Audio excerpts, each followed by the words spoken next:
Mais écoutez, il y a un projet, le grand projet de réaménagement de centre-ville, on ne peut pas faire l'impasse dessus.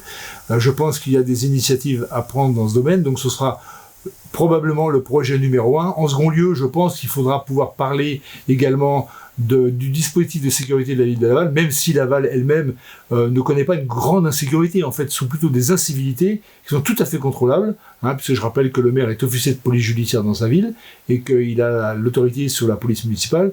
Et en troisième lieu, si on devait déterminer un troisième axe prioritaire, je dirais la culture et le sport. Dans les compétences agglo, il y a bien évidemment le transport et c'est notre priorité.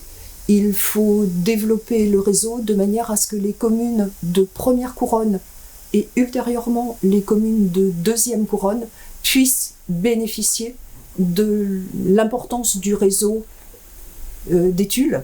C'est un réseau déjà de qualité, il doit s'améliorer encore. On pense notamment aux dessertes de week-end et aux heures qui ne sont pas les heures scolaires.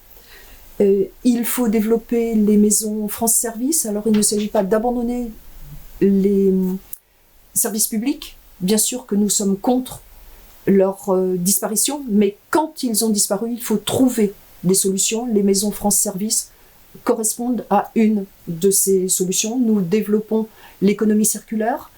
Il faut que les zones économiques soient réparties correctement sur l'agglo, qu'il n'y ait pas des villes dortoirs. L'agglomération a un certain nombre de compétences qui, en effet, touchent Laval. Parmi celles-ci, l'attractivité avec le secteur économique et l'emploi, et d'autre part, les transports. Pour les transports, il est clair qu'il faut réfléchir à une restructuration totale et une complémentarité entre les transports doux, les voitures et les bus. J'observe qu'on a un réseau qui est assez dynamique, mais il faut revoir la fréquence, les horaires, les circuits. Ça, c'est véritablement une priorité. La deuxième priorité, c'est rendre Laval attractive d'un point de vue économique. Donc, on doit faire en sorte que les jeunes familles, les cadres, trouvent ce qu'ils cherchent dans une ville comme Laval, une qualité de vie, une qualité de transport et aussi une qualité de la nourriture. Parce qu'on se rend compte que les jeunes familles sont maintenant très attachées à ces valeurs. Et là encore, l'agglomération doit jouer tout son rôle. Donc Laval est effectivement la ville-préfecture du département, mais aussi le centre de l'agglomération qui représente 34 communes. Donc l'enjeu pour notre agglomération, c'est d'assurer un développement équilibré et éviter qu'une zone commerciale soit concentrée sur une ville au détriment du centre-ville de Laval ou de l'est de l'agglomération. Deuxièmement, c'est au niveau de sa gouvernance, de comment on prend les décisions.